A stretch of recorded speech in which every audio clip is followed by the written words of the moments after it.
Hello student, आप सभी का वेलकम है एजुकेशन नॉलेज में। और आज डिस्कस करने वाले हैं संज्ञानात्मक विकास।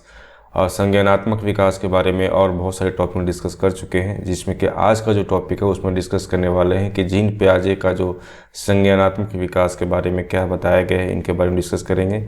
इसमें बहुत सारे जो पहलू हैं, अब जैसे शैशवावस्था या बाल अवस्था या किशोरावस्था की बात करते हैं तो उस समय जो विकास होता है, संज्ञानात्मक विकास होता है, तो जीन पियाजे के अनुसार क्या क्या बातें बताई गई है इसके बारे में डिस्कशन होने वाली है। और इससे पहले डिस्कस कर चुके हैं कि बात करते हैं हम लोग क्या कि सामाजिक विकास की बात की जाती है तो उसमें जो किशोरावस्था होते हैं, तो किशोरावस्था का बच्चे का किस प्रकार से सामाजिक विकास होता है, उसी प्रकार से शैशवावस्था या बाल अवस्था की बात करते हैं तो शैशवावस्था और बाल अवस्था के जो बच्चे का किस प्रकार से सामाजिक विकास होता है। और जो संज्ञानात्मक विकास की बात की जा रही है, इसका क्या डिफिनेशन होता है, किस प्रकार से लर्निंग में या फिर अधिगम में इसका रोल होता है, इसके बारे में डिस्कशन हो चुका है। ये सभी अगर वीडियो अभी तक आप नहीं देखे हैं तो इसका जो लिंक है डिस्क्रिप्शन बॉक्स में मिलेगा, वहाँ से चेकआउट कर सकते हैं, या फिर आई बटन पर मिलेगा, वहाँ से भी चेकआउट कर सकते हैं। तो चलिए आज से क्लास स्टार्ट करते हैं और समझते हैं कि जीन पियाजे के अनुसार संज्ञानात्मक विकास किस प्रकार से बताया गया है, किस प्रकार से परिभाषित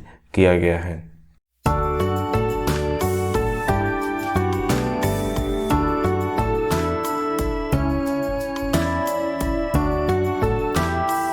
तो जीन पियाजे के अनुसार जो बताया गया है संज्ञानात्मक विकास, इसमें यह डिस्कस किया गया है कि किस प्रकार से हम ये समझें कि किसी बच्चे में जो परिवर्तन होती है, उस परिवर्तन के दौरान उसका जो संज्ञान का जो विकास होता है वो किस प्रकार से होता है।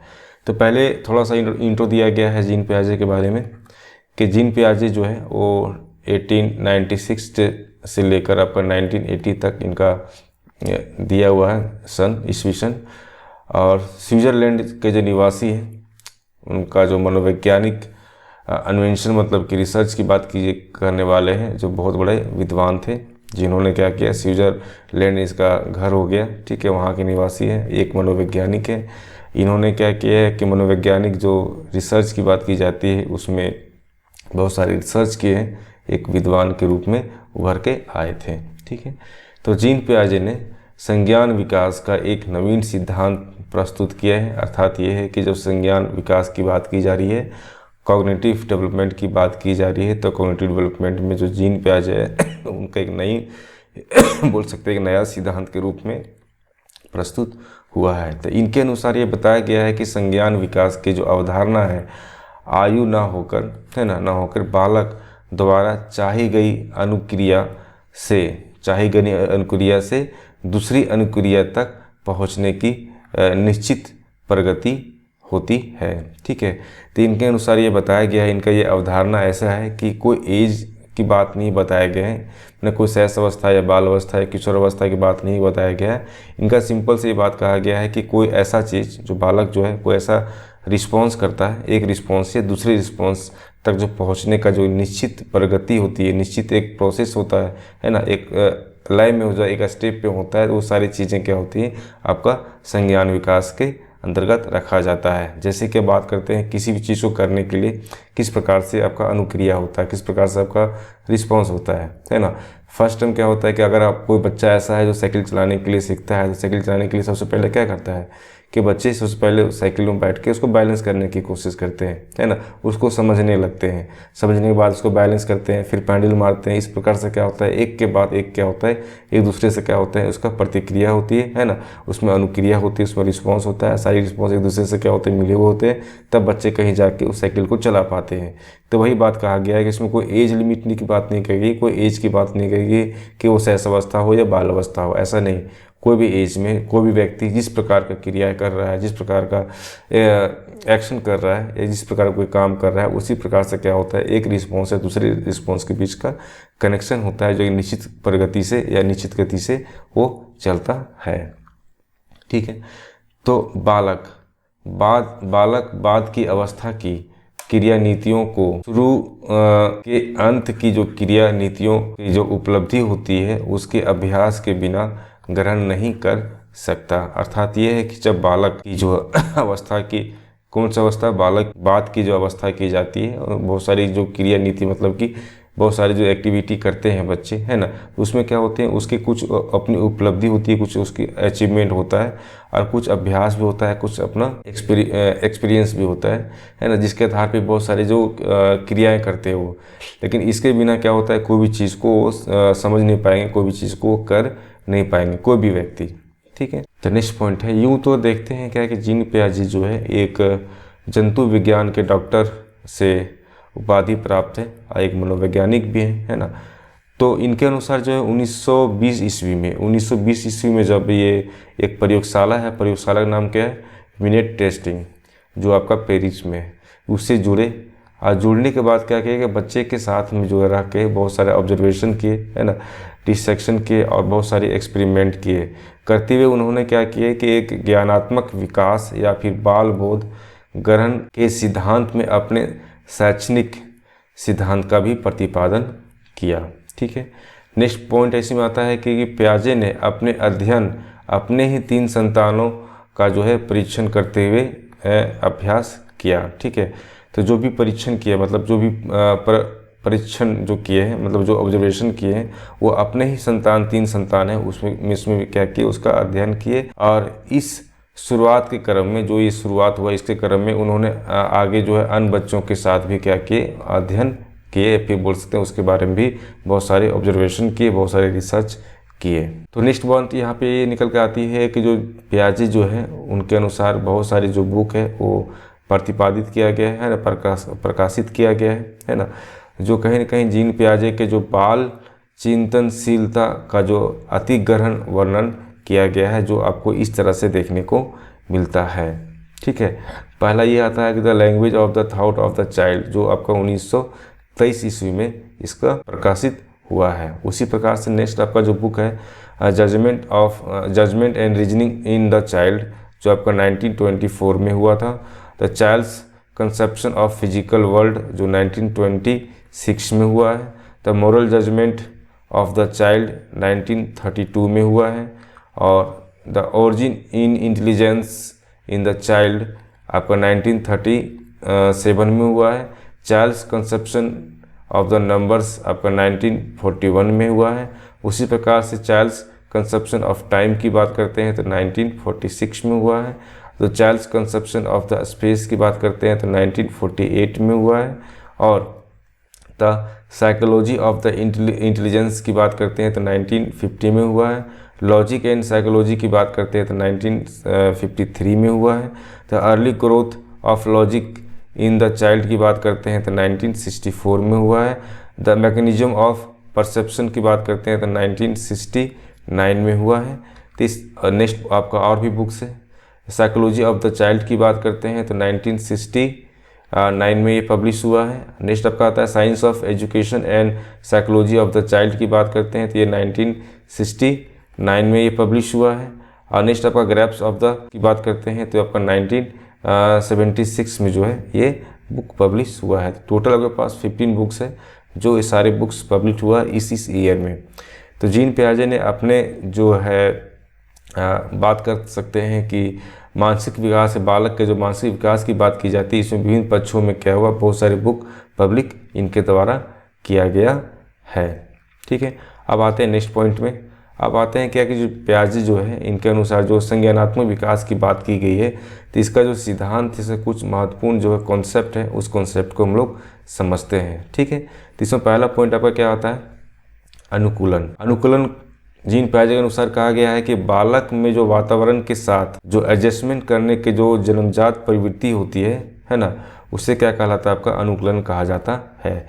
ये जीन पियाजे के अनुसार कहा गया है कि बालक जब है अपने इन्वायरमेंट की बात करते हैं कि इन्वायरमेंट के साथ में जो एडजस्ट करता है तो क्या होता है, वो जन्मजात प्रवृत्ति होती है। मतलब बच्चे क्या है जन्म से, मतलब जन्मजात प्रवृत्ति मतलब क्या होते हैं कि बच्चे जन्म से सारी चीज़ों को पहले से ही इस चीज़ का जानता है। ठीक है, उसका जन्म में ही मतलब उसकी प्रवृत्ति ऐसी होती है, वो शुरू से सारी चीज़ों को जानने शुरू कर देता है कि किस प्रकार से एडजस्ट करना है। ठीक है, वो जन्मजात ही होता है।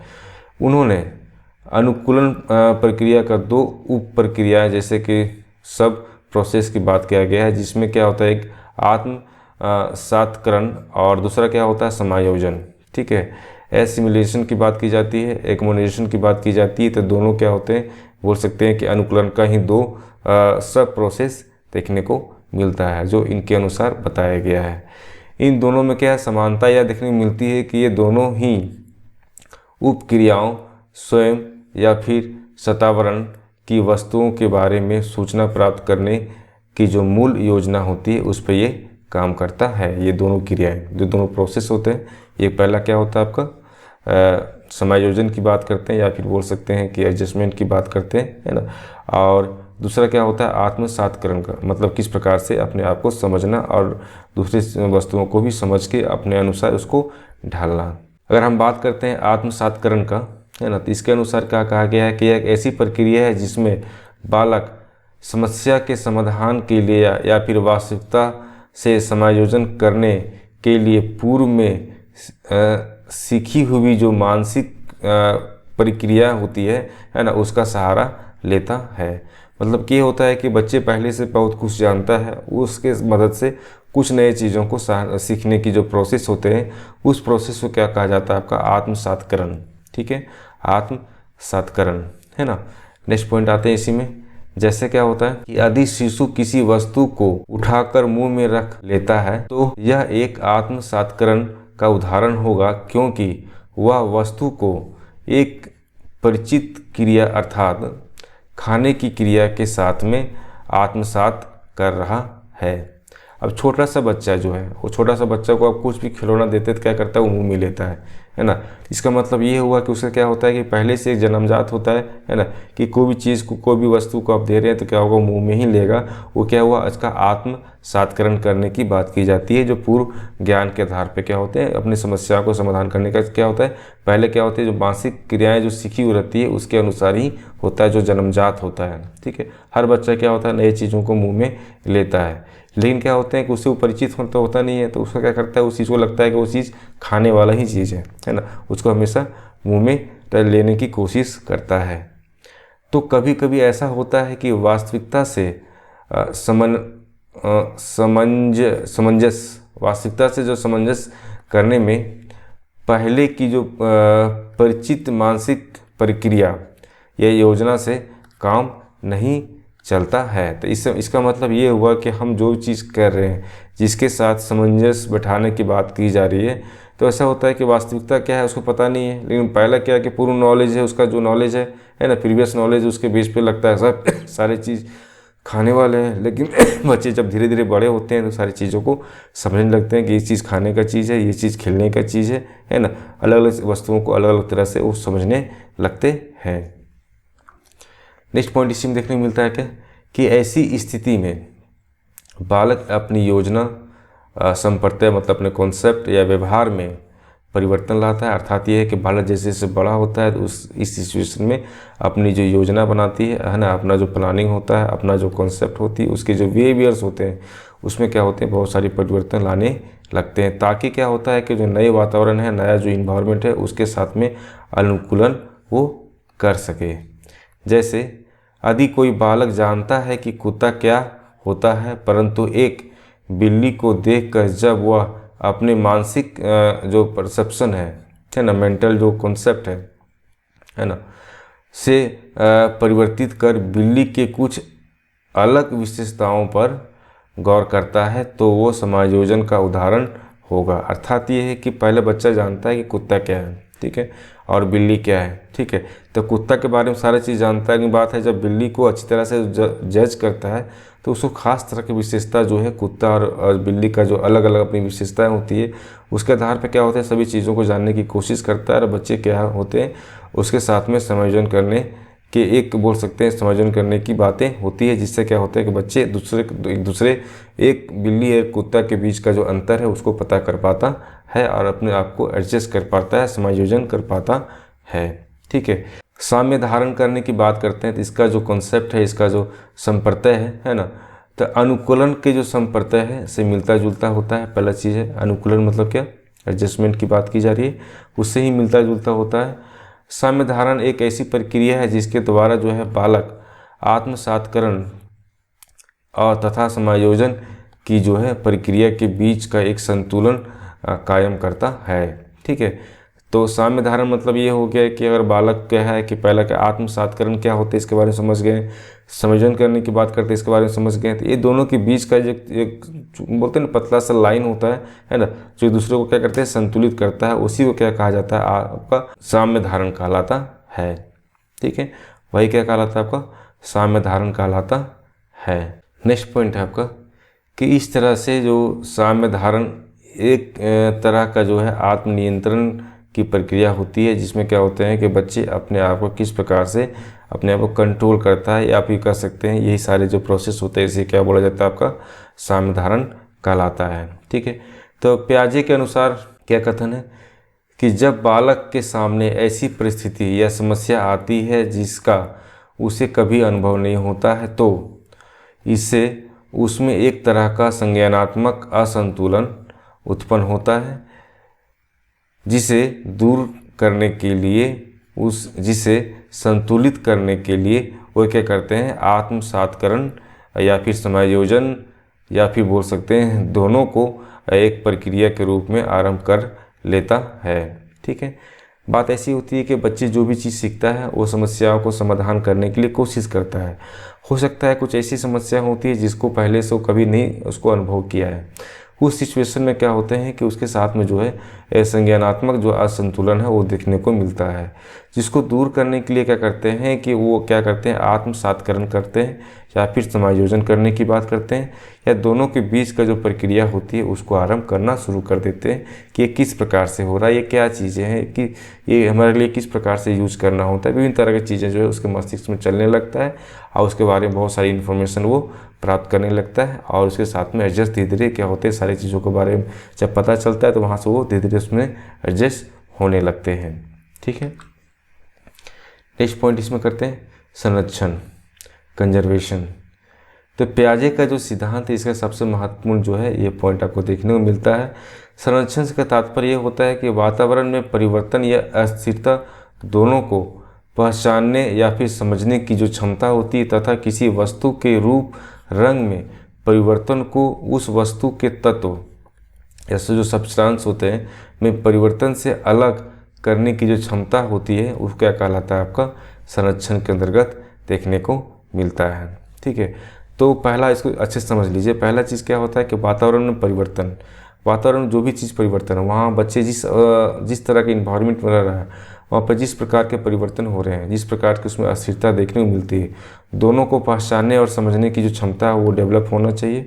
साथ ही क्या होना चाहिए किसी वस्तु का जो रंग रूप की बात की जाती है उसमें किस प्रकार के परिवर्तन हो रही है ना, वो वस्तु किस प्रकार से बना हुआ है, किस प्रकार से एक दूसरे से अलग है, इसके बारे में वो परिचित होते हैं।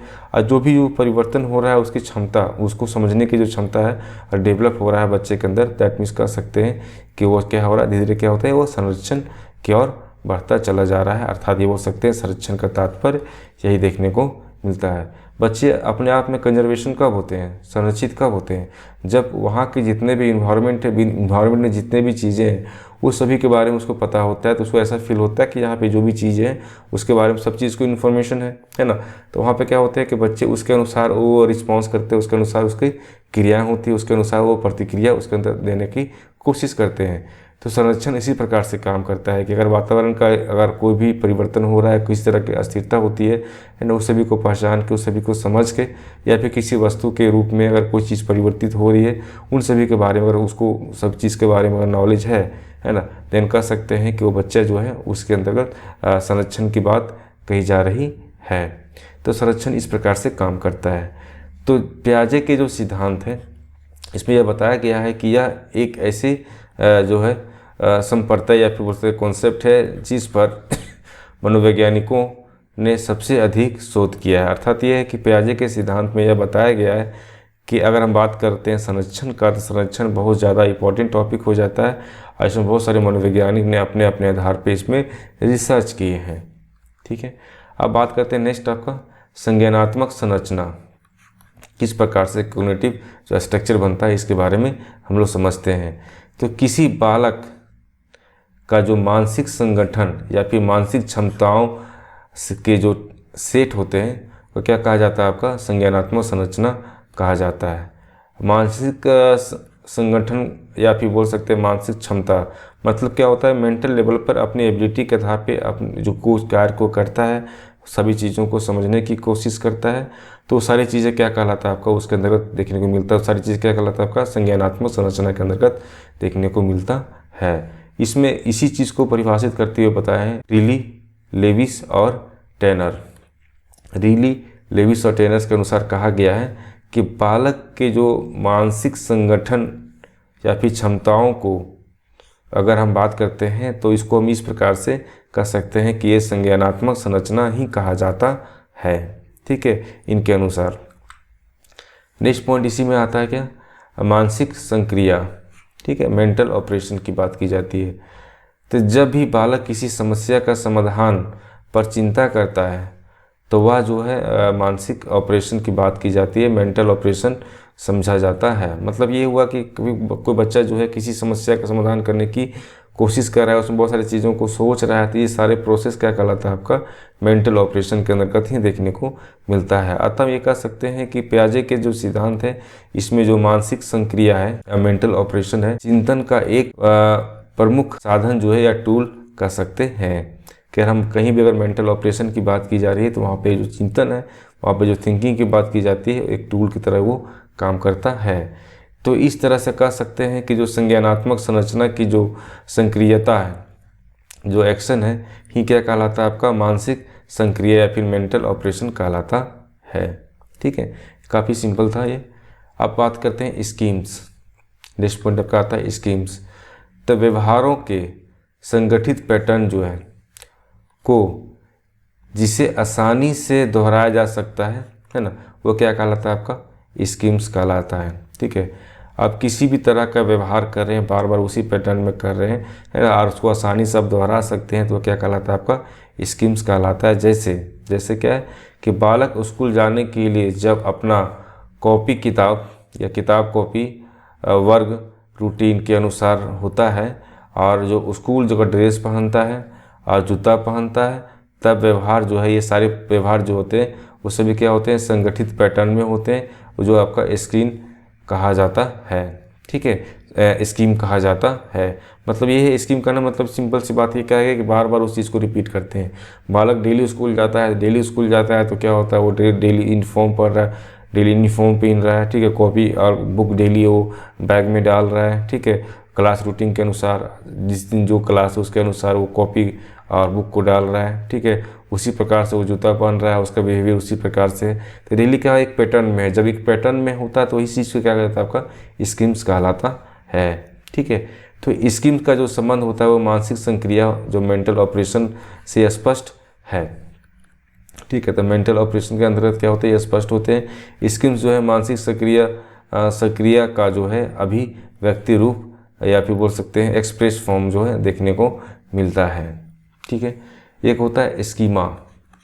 स्कीम और स्कीमा दोनों अलग अलग होता है। स्कीम और स्कीमा जो है बिल्कुल अलग अलग प्रत्यय होते हैं, अलग अलग कॉन्सेप्ट होते हैं। पियाजे का जो स्कीमा का जो तात्पर्य क्या निकल के आता है कि एक ऐसी मानसिक संरचना होती है जिसका सामान्यीकरण किया जा सकता है। अर्थात ये कि अगर बात करते हैं मेंटल स्ट्रक्चर की बात करते हैं, तो ऐसा मेंटल स्ट्रक्चर जिसमें क्या होता है उसको हम सामान्यीकरण कर सकते हैं, या फिर बोल सकते हैं कि मेंटल स्ट्रक्चर के अंतर्गत आप सामान्य तरह के गतिविधि करते हैं जो डेली रूटीन में आपको सिंपल काम, जैसे खाना खाना हो गया, है ना, जैसे कि डेली बच्चे स्कूल जाते हैं तो स्कूल जाना हो गया, है ना, डेली होमवर्क करना हो गया, डेली लिखना हो गया, मतलब सामान्य कार्य जो कार्य करते हैं वो क्या होते हैं आपका स्कीमा कहा जाता है। ठीक है, तो स्कीमा जो है इस तरह का जो मानसिक संक्रिया, मतलब बोल सकते हैं मेंटल ऑपरेशन या फिर बोल सकते हैं जो संज्ञानात्मक संरचना है, इससे काफ़ी ज़्यादा संबंधित होता है। उसका जो कॉन्सेप्ट होते हैं दूसरे से क्या होते हैं, काफ़ी ज़्यादा संबंधित होते हैं, मिले हुए रहते हैं। ठीक है, नेक्स्ट पॉइंट आपका आता है विकेंद्रीय। विकेंद्रीय मतलब क्या होता है कि हम किस प्रकार से दूसरे से अलग है, इसके बारे में समझते हैं। तो पियाजे के अनुसार ये बताया गया है कि विकेंद्रीय से तात्पर्य है किसी वस्तु या चीज़ के बारे में वस्तुनिष्ठ या फिर बोल सकते हैं वास्तविक ढंग से सोचने की जो क्षमता होती है, वही क्या कहलाता है आपका, विकेंद्रीय कहा जाता है। तो किसी भी वस्तु या किसी भी चीज़ के बारे में वस्तुनिष्ठ मतलब बोल सकते हैं कि काफ़ी बारीकी से छोटी छोटी चीज़ों के बारे में, या फिर बोल सकते हैं सच्चाई या वास्तविक ढंग से कोई चीज़ को आप सोचने की क्षमता होती है, उस तरह का जो प्रोसेस होता है उसको क्या कहलाता है, आपका विवेक केंद्रीय कहा जाता है। नेक्स्ट पॉइंट इसी में कहा गया है कि इनका कहना है कि जीन पियाजे का कहना है कि 3 से लेकर 4 महीने का जो उम्र का जो बच्चे होते हैं उसमें ऐसी क्षमता नहीं होती है। ठीक, इस प्रकार की क्षमता जो है 3 से लेकर 4 महीने के बच्चे उसमें नहीं देखने को मिलता है, बल्कि वह किसी वस्तु या चीज़ के बारे में आत्म केंद्रित ढंग से सोचता है। ठीक है, इको सेंटर होकर सोचता है, मतलब कि सारी चीज़ें क्या होती है उसके अनुसार क्या होते हैं कि वो सारी चीज़ें क्या है आत्म केंद्रित है, उसके अनुसार ही सारी चीज़ों को समझने की कोशिश करता है। परंतु कुछ उम्र बीतने के बाद जैसे जैसे बच्चा क्या होता है 23 से 24 महीना पहुँच जाता है, 23 से 24 महीना का हो जाता है, लगभग मतलब 2 साल का हो गया, ठीक है, हो जाता है, तो उसमें जो है वस्तु या चीज़ों के बारे में वास्तविक ढंग से या फिर बोल सकते हैं वस्तुनिष्ठ ढंग से सोचने की क्षमता जो है उसका विकास होने लगता है। हर एक वस्तु के बारे में उसके अंदर बहुत सारी क्वेरी होती है ना, कि ये क्या है, ये क्या है, ये क्या है, ये क्या है, मतलब बहुत सारा क्वेश्चन जो है बच्चा करना शुरू कर देता है।